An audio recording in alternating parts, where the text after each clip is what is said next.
तर जय श्रीराम भाऊ. आजच्या ब्लॉग चालू होतोय मस्तपैकी घराच्या काचेपासनं. तर मग आज आहे भाऊ घरामध्ये बसून हवा खात होतो रिकामे आणि टी व्ही पाहत होतो. आणि टी व्हीत पण मग मस्तपैकी जेवण येऊन जातं भाऊ, आपलं वांग्याची भाजी भात आणि पोळी.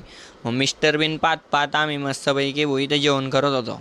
आणि तुम्हाला तर माहिती आहे मिस्टर बिन सारखा एकदम कॉमेडी कोणतंच नाही. तर मग बाहेर पण आहे ना मस्त पाऊस पडत होता भाऊ. मग बाहेर गेलो पाऊस पाहायला. तर मग पाऊस आता बंद झाला होता, म्हणतात जाऊ आता बाहेर, निघू बाहेर. कारण की सकाळचे बाहेर गेलेलो नव्हतो. मग आता जातो गो मित्राच्याकडं. मग त्याच्याकडे जातो. हे पाई केवढा गारा आहे वो रस्त्यावरती, बेकार गारा राहतो.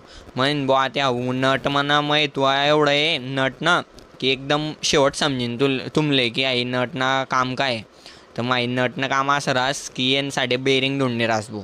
मग बेरिंग धुंडाली लागणं फटका मग गावमा.